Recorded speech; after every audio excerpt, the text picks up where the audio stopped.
She sat me by the pantry. That's where I watched my daughter get married through a cracked door behind a tray of mini quiches. I paid for the wedding. Every candle, every plate, but when the music started and the speeches began, I wasn't part of it. Not even close. I smiled, stayed silent, and after the last slice of cake, I ended it all with one phone call. Subscribe if this story finds you, and tell me, where in the world are you watching from? There was no sign, no place card, no welcome, just a metal chair with a paper napkin tossed across it. That was my spot, tucked between a stack of empty glasses and a service cart with a wheel that scraped every time it turned. I stood there for a moment, my eyes stinging. The scent of garlic butter filled the air, heavy and stale, riding the steam that drifted out of the kitchen doors. The heat from the ovens pressed against my back, and something inside me curled in on itself. I glanced down at my gown, pale lavender silk, custom tailored. I had spent 2 hours in the salon that morning. 2 hours convincing myself this day would feel just as meaningful to me as it did to them. But no one mentioned it. No one said, "We've changed the seating." No one even acknowledged me when I walked in, not even Michael. He was too busy grinning, tugging at his tie, letting her father slap him on the back like he had raised him. Like he was the one who walked the floor all night when she had fevers. Like he was the one who skipped meals just to afford her textbooks. I gripped my clutch, ivory satin, the one she gave me years ago on Mother's Day when she still wrote, "Love you, Mommy," inside every card. My hands trembled. The shaking ran through my arms, a faint buzzing, like something electric fighting to break free. The banquet coordinator, a kid barely out of high school, hovered nearby with an awkward half-smile. They said you were supposed to wait here, ma'am." The groom didn't want, any clashing visuals with the color palette. I blinked at him. "Color palette?" He flinched, glancing nervously at the double doors. The brass edge hit the frame again with a hard clang. Laughter poured in from the banquet hall, followed by a swell of music, like curated perfection for the photos and all. I lowered myself onto the chair. It groaned under me. There was a dark smear on the concrete beneath my heels. Sauce, maybe. My shoes made a faint sticky sound when I shifted them. I looked at my nails, freshly polished and pale coral, then at the cold pasta someone had dropped onto a dented metal tray in front of me. The worst part? I didn't say a word. Not a single word. Because it was her day. Because I told myself, don't ruin this for her. Don't be that parent. Because I had paid for everything and still thought that meant something. I unfolded the program I'd been handed at the chapel. Elegant script on thick ivory stock. No mention of me anywhere. His mother walked him down the aisle. His father gave the first toast. I was just the bank account, the shadow in the pantry, the face they didn't want in the photographs. The door swung again. I caught a glimpse of the crystal centerpiece, the band beginning their set, the first dance, Clara and Michael moving under soft amber light. He didn't glance my way once. I pressed the napkin to my lips, pretending to wipe away a stain that wasn't there. My eyes burned. I told myself it was the garlic from the kitchen. The steam, the heat, not the betrayal. But it was. God, it was, and somewhere deep inside, something cracked quietly, like a hairline fracture creeping through porcelain. You don't notice until the whole thing splinters. I fixed my eyes on the wall in front of me. There was a blister of peeling paint behind a fire alarm. I stared at it so hard I thought I could bore a hole right through. That patch became my anchor, my focal point, the only thing holding me together while a waiter passed by balancing a tray of scallop skewers. Because if I let it out, if the tears started, I wasn't sure they would ever stop. I drew in a breath, then another. The pasta on my tray had gone stiff and cold. I never touched it. Eventually, someone set down dessert. I didn't taste it. I only stared at the layers of ivory and bronze, her colors, her flawless little dream, and then I made the call. Short. Direct. No explanations. Just 3 simple cancellations, the florist for tomorrow's farewell brunch, the remainder of the DJ's fee, and the premium champagne service that was supposed to flow until midnight. My voice didn't tremble. It was steady, level, certain. When I hung up, there was no guilt. No regret. Only the first spark of something I hadn't felt in years. Power. I lowered my gaze to my hands. No more shaking. My pulse no longer racing. Just a low, steady hum, like an engine warming after years of sitting idle. The door swung open again. Another flash of golden light, another burst of laughter, another glimpse of the world I wasn't welcome in. Let them toast without me. I had my own plans now that I didn't sleep that night. Not for a second. I lay stiffly in the hotel bed, still zipped into my lavender gown, watching the ceiling fan whirl overhead like it might spin loose and crash down onto me. A part of me almost wished it would. The smell of kitchen grease clung stubbornly to my hair. The perfume of rented lilies mixed with the sour sting of my sweat. Humiliation pressed against me like an extra layer of skin I couldn't peel off. At some point, I shoved off my shoes. My feet throbbed, swollen and sore. They had hurt the entire reception, but I hadn't dared remove them. Even hidden in the pantry, I'd needed to look presentable. It was nearly 3 a.m. when I pushed myself upright. The digital clock glowed red in the corner. My phone lit up again on the nightstand. I didn't check. I didn't need to. I already knew. Dozens of missed calls from Michael, from Clara, a single text from my nephew that read, "What happened? Everyone's losing it." I opened the budget spreadsheet on my tablet. The one I had built, tracked, and balanced down to the last cent for over a year. I knew every cent, every upgrade, every extra flourish Clara requested, always paired with that polite little smile. And that word she wielded like velvet-wrapped steel, refined. Evelyn. We just want something a little more refined. That's how I ended up agreeing to custom wax-sealed invitations from a boutique calligrapher in Oregon. That's how the venue shifted from the modest town fellowship hall to a renovated vineyard barn strung with chandeliers and lined with vintage wine casks. That's how the bar menu expanded to include signature cocktails, and how the cake ballooned from 2 tiers to 5. I paid for it all. Every last cent. No offer to split from Michael. Not from her parents either. And I never asked, because I wanted her to have everything I couldn't afford while raising him. I scrolled down the spreadsheet. My chest tightened when I spotted them. 2 charges I never authorized, slipped through just days before the wedding. A wine tasting bill. A dinner upgrade for the rehearsal night. Same restaurant where they tucked me away near the swinging kitchen doors. My stomach turned. I checked the card twice. Yes, mine. Used without permission, and then I saw it, a Venmo note Clara had sent one of her bridesmaids. His mom is paying for everything. Might as well go all out. Wedding vibes. I didn't cry. Not this time. I felt nothing. That peculiar heavy nothing that follows too much pain. Like every nerve had curled in on itself, retreating deep where nothing could reach. I flicked on the lamp. The glare stabbed my eyes. I turned to the mirror above the desk, and the sight of myself jarred me. Black streaks smudged under my eyes. The soft curve of my mouth carved into something sharp, unfamiliar. My hair matted, one side pressed flat from the pillow. I looked like someone who had aged a decade in one night, but then something shifted. I brushed my hair back, rinsed my face clean, and sat at the desk. I powered up my laptop, pulled open my email, and began typing. Point 3 messages. Point 1 to the florist, please cancel Sunday's delivery. The final payment will not be released. Thank you. Point 1 to the DJ. Due to adjustments in the event schedule, we won't be needing the second set. Please consider the matter concluded. Point 1 to the beverage vendor, we're scaling back post-reception service. Please cancel the additional staff. Do not process the remaining invoice. Each message was courteous. Professional. But final. By the time I pressed send, the first light of morning was pushing its way through the curtains. The sky outside shifted from black to a dull violet blue. I shut the laptop, perched on the edge of the bed, listening to the steady hum of the air conditioner. For the first time in months, I felt like myself again, not furious.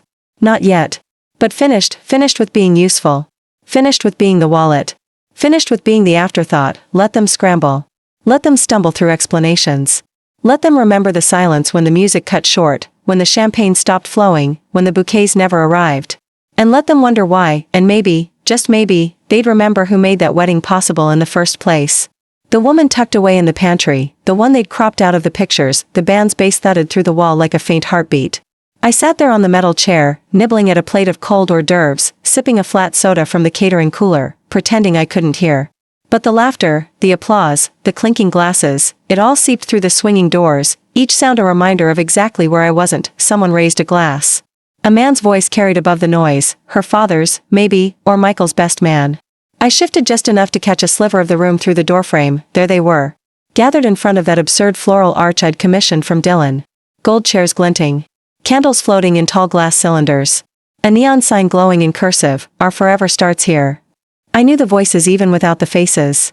Clara's mother, Ruth, speaking with that syrupy false sympathy she was known for. "Oh, Michael, you are truly the kindest man alive. Clara is so blessed." The room erupted with laughter. Applause. Cheers, and I froze there. At the head table, sat Ruth, wrapped in midnight blue chiffon. Pearls cascading down her neck as if she'd been born into privilege. She hadn't.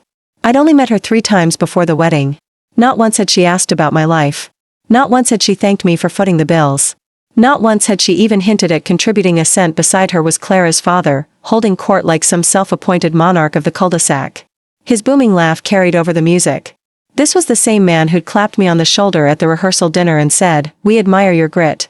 Raising Michael all by yourself must have been tough." Grit. As though I'd climbed Everest. Not worked endless night shifts and scrubs so my son could wear new sneakers instead of someone else's cast-offs. And there was Michael. My Michael. smiling like a stranger. Nestled between her parents as if he had always been theirs to claim. I scanned the crowd for a familiar face. My sister, Helen, sat 2 rows back beside our cousin Denise. Neither so much as glanced toward the pantry doors. No one did. I wasn't part of the picture. I was the problem solved by sticking me in the back and letting the door swing closed. A server brushed past, a young woman, probably working her way through college. She looked at my untouched plate and gave me a small, guilty smile. Would you like a refill? Maybe something else? I shook my head. I'm fine. But I wasn't. God, I wasn't. Every bone ached. My feet throbbed. My shoulders burned. My jaw clamped so tight it pulsed behind my temples. My chest felt leaden, a heavy rot lodged where my heart should be. I stared down at the plate. 3 olives. A curl of cheese. A sad triangle of bread. I hadn't eaten since morning, but I couldn't force a bite past the fist my stomach had become. My throat was a narrow pipe sealed shut. I thought of the seating chart. Weeks earlier, I had asked Clara gently, have you figured out where I'll be sitting? Her smile had been quick, polished. We're still finalizing everything. Don't worry, Evelyn. You'll be included. I should have known. I did know. Somewhere deep down, I had always known. I wasn't family. I wasn't a guest. I was an asset. A prop to be moved around for appearances. Invited for my checkbook. Tolerated for the optics. Never truly wanted the worst part? I agreed to it all. I let them whittle me down piece by piece, one small concession at a time. No speech for me. No mother-son dance, too awkward, they said. No photos before the ceremony. No mention in the program. Just a chair shoved in the pantry. I heard Michael's laugh again. That deep, rolling laugh he'd had as a boy, the one that used to bubble out of him when I chased him through the sprinklers in our backyard. The laugh I hadn't heard directed toward me in years. Something rose in my chest. Not sorrow. Not disappointment. Rage. Quiet, steady, devastating rage. I pushed my hand against the edge of the swinging door, nudging it just enough to peek inside. And there she was, Clara, our eyes locked. She saw me. She knew exactly where I was, knew exactly what she had done. And she smiled. Not nervous, not guilty. Calm, certain. As if this was perfectly natural. As if I was exactly where I was supposed to be. Then she turned back toward her bridesmaids, threw her head back, and laughed. That was the moment I knew. This wasn't a mistake. Not an oversight. This was deliberate. Chosen. Planned. She didn't want me there. And Michael had allowed it. They both had, and just like that, something inside me shifted. Not broken, no. Not this time. Repositioned. My role in their lives had changed, and I was finished pretending I couldn't see it. Let them bask under the string lights. Let them drink champagne from crystal flutes. Let them believe I was invisible. They had no idea what I could take from them. A toast began just as I lingered at the kitchen door.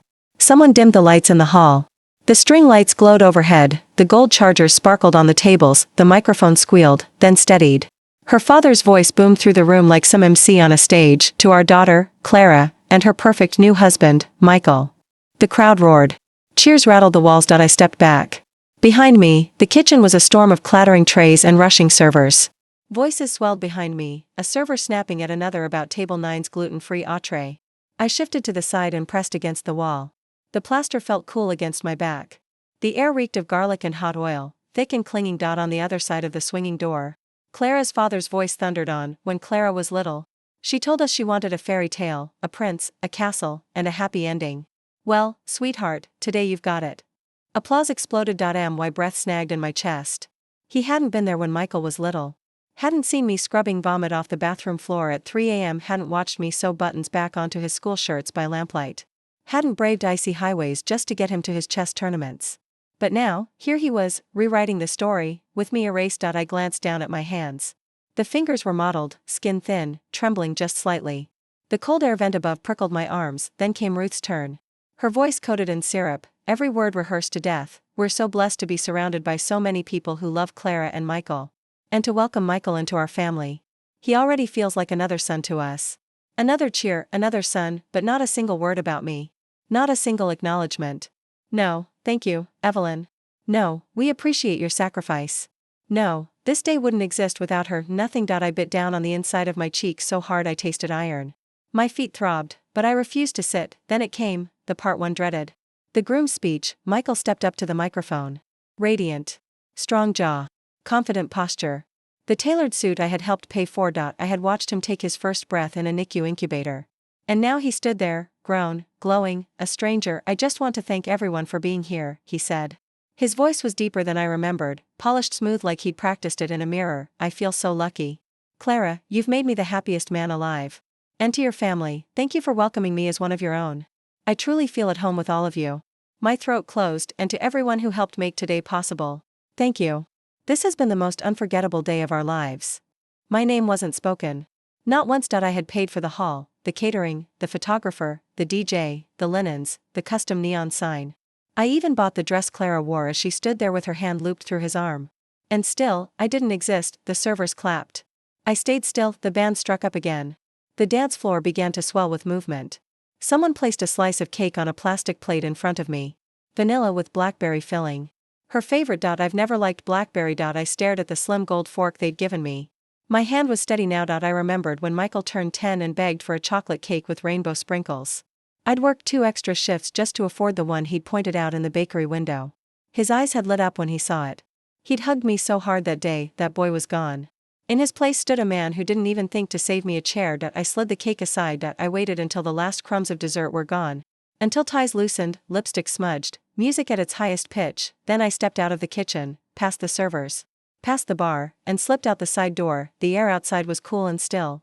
The kind of silence that rings in your ears. I took out my phone.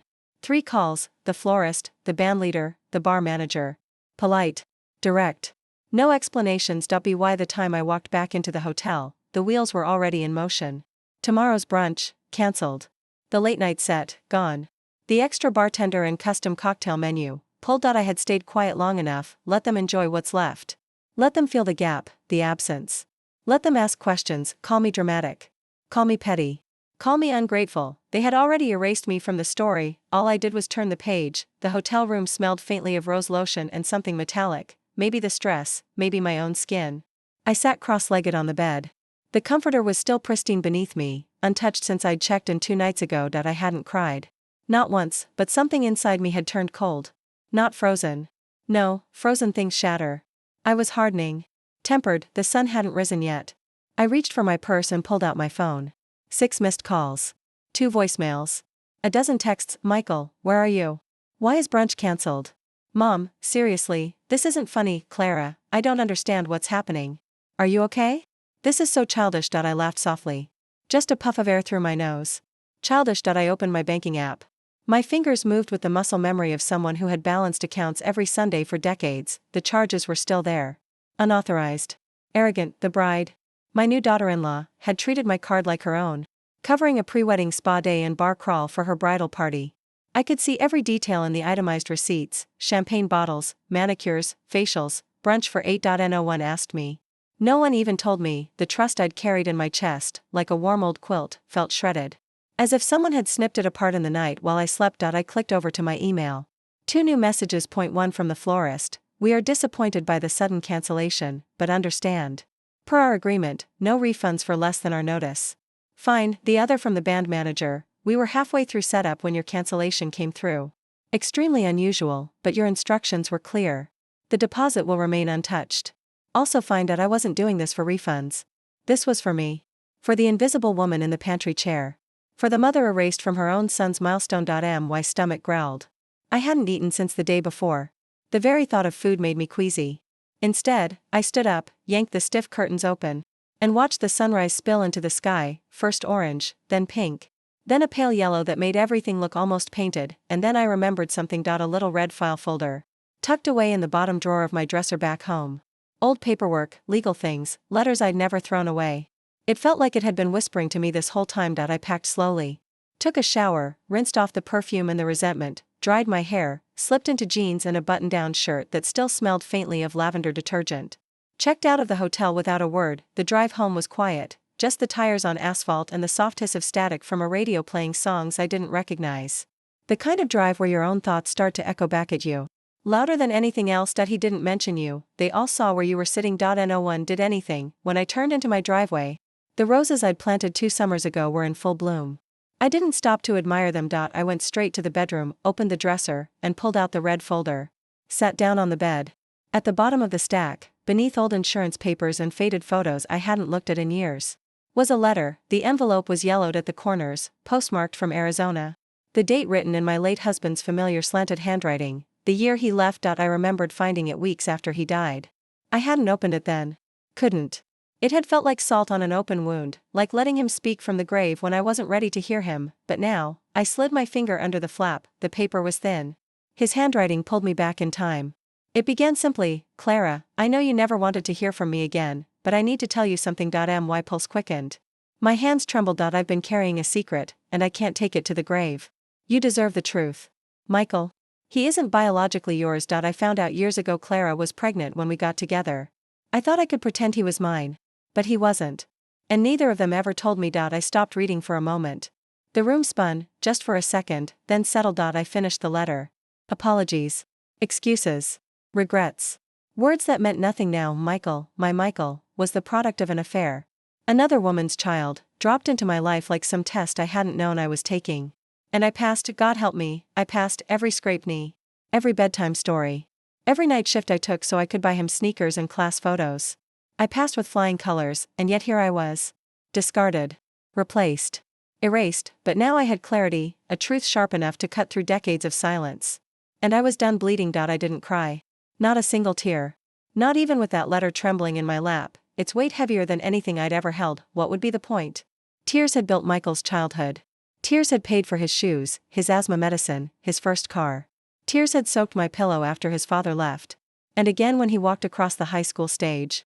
Never once turning to wave at me in the crowd. I had run out of tears years ago. What I had now was something else. Not grief. Not heartbreak. Clarity. I walked to the kitchen and poured a cup of coffee. Black. Strong. I sat by the window and watched the neighbor's sprinkler tick across the lawn. It was a normal Sunday morning, but I was no longer the woman who paid for someone else's fairy tale and got a folding chair behind the punch bowl in return. I was no longer the woman who would swallow this. Not this. I opened my phone. I started with the florist. My voice was calm, measured. I thanked them for understanding, confirmed again that Sunday's arrangements would not be needed. I didn't explain. I didn't know them that. Next, the band. Same tone. Same silence about why. Then the bar service. Hi, this is Evelyn Langley. Yes, that's right. I'm calling to cancel the cocktail reception for the post-wedding brunch. Yes. No issues. Just a change of heart. Thank you. Click. Point 3 calls. 3 cuts. I could have left it there, but I didn't. Because I knew what was coming. I powered off my phone. Waited 5 minutes. Turned it back on. 38 unread messages.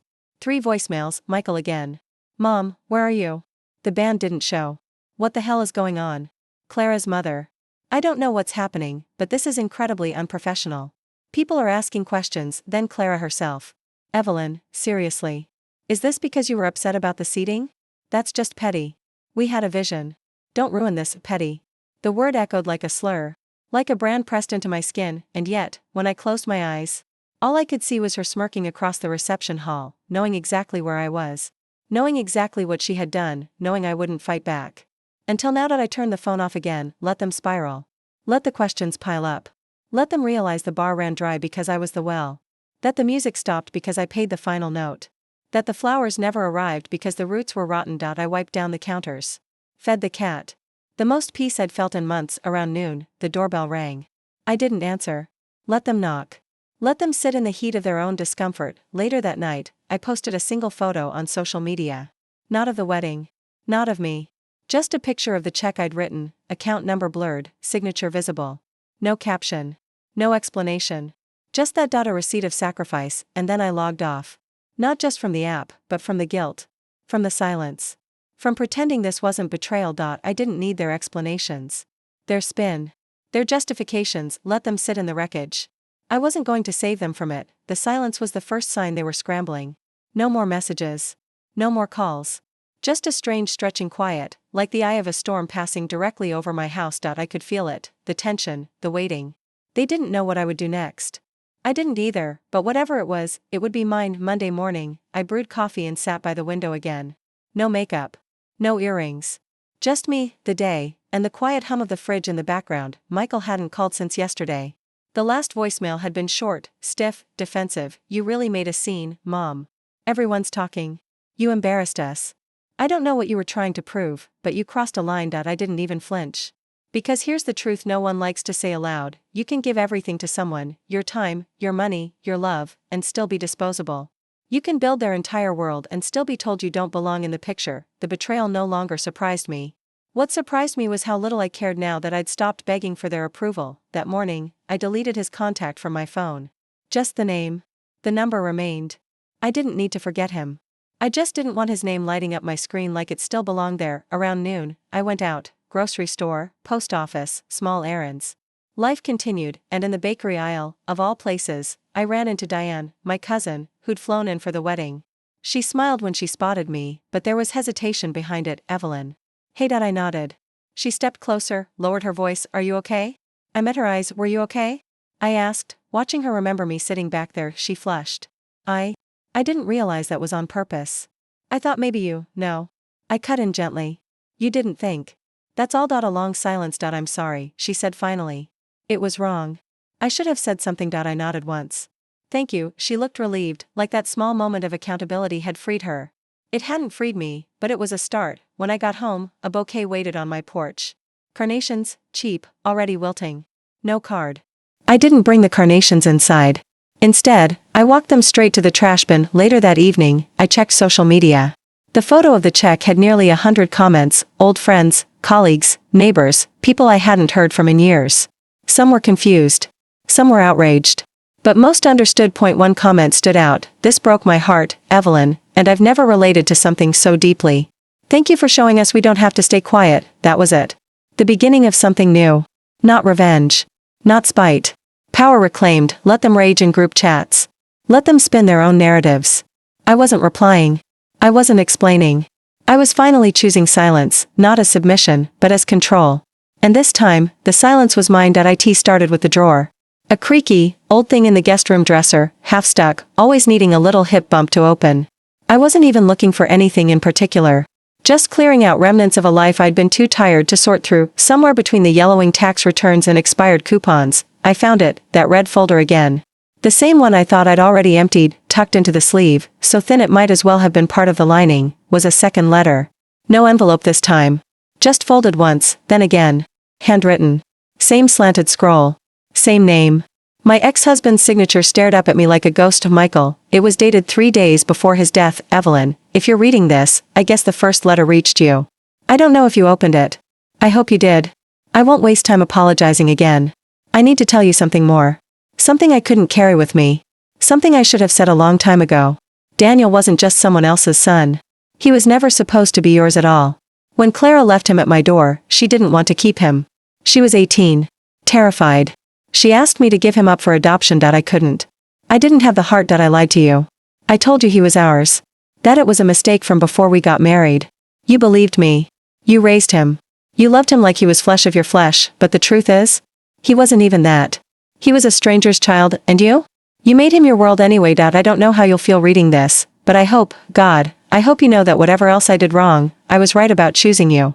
You were the only person strong enough to be his mother. Not because of blood, but because of who you are. I didn't move. The word sat on my chest like a boulder. Not biologically mine. Not even accidentally mine. Chosen by a man who abandoned both of us. Who gave me a child and then walked away like it was a favor. My breath caught for the first time in days. My knees went weak. I sat down on the edge of the bed, paper still in my hand. 1,000 images flashed in my mind. The first time I rocked Michael to sleep, his tiny fists curled against my shoulder. His first word, truck. The fever that scared me so badly I drove to the ER barefoot in winter. The science fair project he stayed up crying over when the volcano wouldn't erupt. His first real heartbreak. His laugh when he found out he'd gotten into college. Every moment I thought was ours. I had built my life around this boy. I had shaped my identity around being his mother, and now I had to accept something no woman should ever have to. He never truly saw me that way. He loved what I gave. Not who I was. Not really. If he had, he never would have let Clara put me in that kitchen. He never would have stayed silent. He never would have let them erase me. I placed the letter on the bed, smoothed it out with my palm. It didn't feel like betrayal anymore. It felt like freedom. For 62 years. I had lived a version of myself that only existed in service to others. Wife. Mother. Provider. Ghost. But now, with that truth staring up at me in ink faded with age, I saw something new. I had power I didn't even realize because I had loved someone completely who never belonged to me, and I never let that stop me. Because I chose to stay when others ran. Because I made a family even when it wasn't written in blood, and now, I could choose again. Starting now. I left the letter open on the kitchen table. Didn't hide it. Didn't lock it away. Just let it sit there, plain and visible, like a truth I no longer needed to shield from myself. I moved through the house as if I were seeing it for the first time. The beige walls. The faded photos from Michael's high school graduation. The dent in the door frame from when he crashed his bike inside. I used to smile at that dent. Now I just stared at it. That house was a museum of sacrifices. Of all the ways I'd erased myself to keep him whole. The faded armchair I'd nursed him in. The sewing kit I used to hem his pants. The pantry still full of his favorite cereal, Honey Bunches of Oats. Even though I'd stopped liking it years ago, it hit me all at once. I didn't know what my favorite cereal was anymore. I didn't know the last book I'd read that wasn't a parenting guide or a hospital manual. I didn't remember the last time I'd spent money on something just for me. I had lived so long being his mother. I'd forgotten how to be a woman. A person. I poured myself a glass of water and sat on the couch. The silence in the house had changed. It didn't feel lonely. It felt honest. My phone buzzed on the side table. Michael again. A long message this time.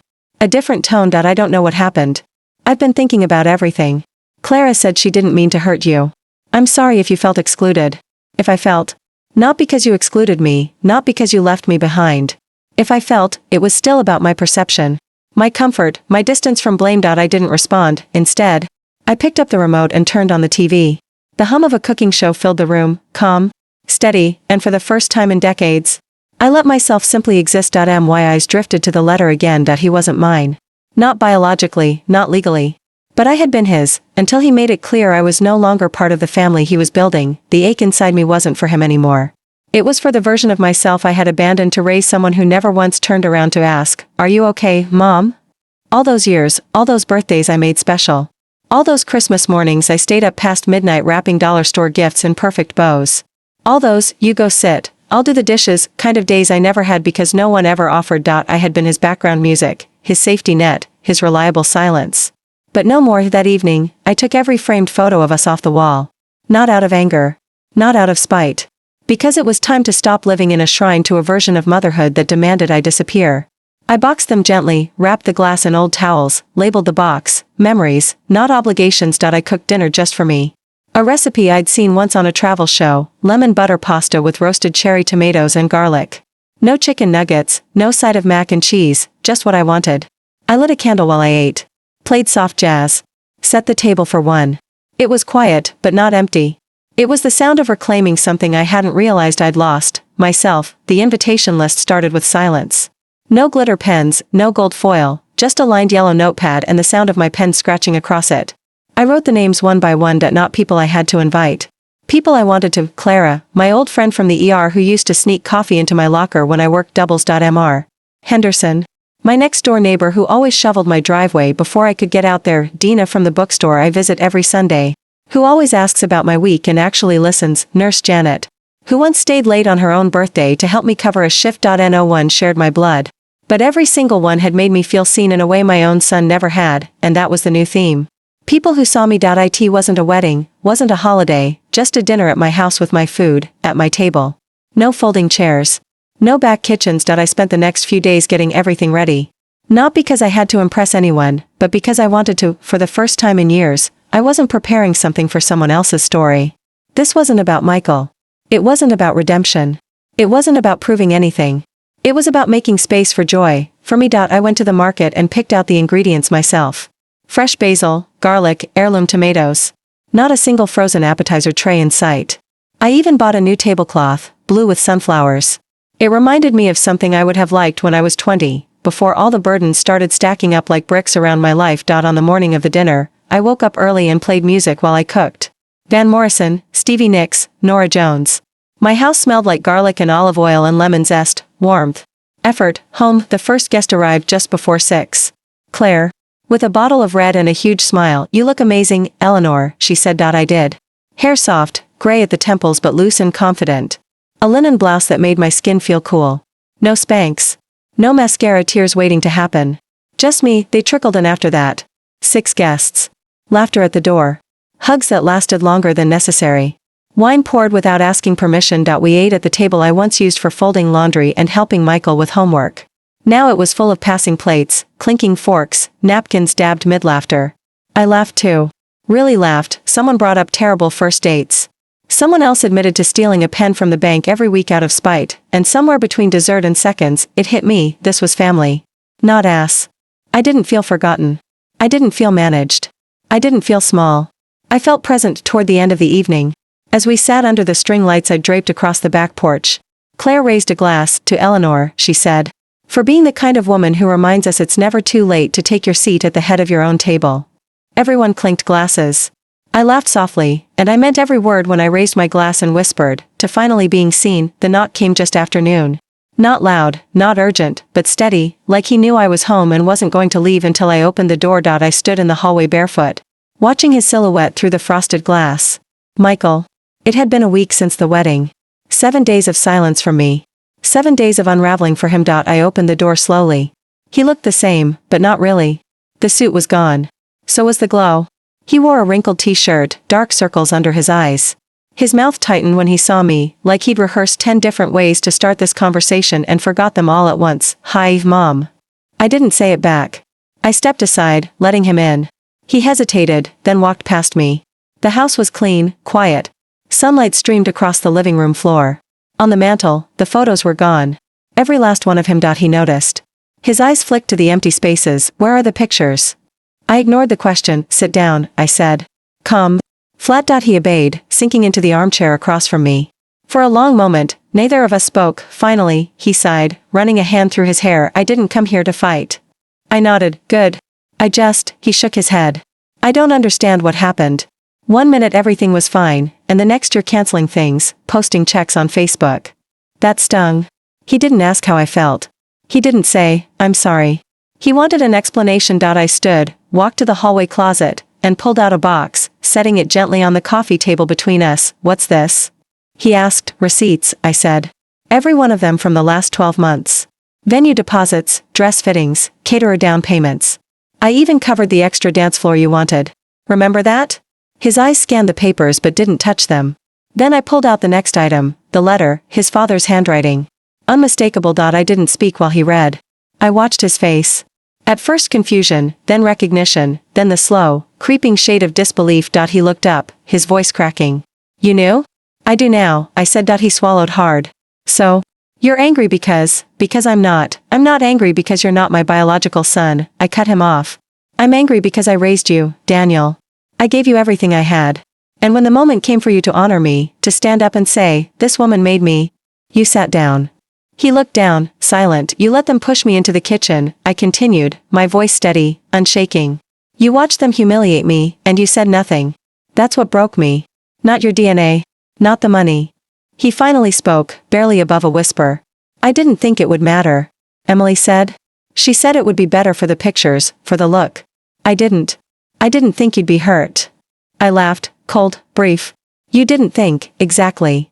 I stood, walked over to the mantel, and held up one of the empty frames. This used to hold a photo of your kindergarten graduation. You had a missing tooth and marker on your shirt. You ran off the stage straight into my arms. I placed it face down. I'm done holding on to versions of you that no longer exist. He flinched like I'd hit him. Mom, no, I'm not your backdrop anymore, I said firmly. I'm not your bank. I'm not your afterthought. He looked at the floor, jaw clenched. Then slowly, I'm sorry, he whispered, too little. Too late. I picked up the box, closed the lid, and handed it to him. These are yours now. Take them. Every receipt, every record, every reminder of what you chose to overlook. He hesitated, then took the box. I walked him to the door. I stood up. My hands didn't shake. My voice didn't tremble. To choosing myself, I said, and this time the words weren't a whisper or a wish. They were a truth. To finally sitting at my own table, in my own life, on my own terms. The glasses clinked. The sound rang warm and bright, not like shattering, but like bells.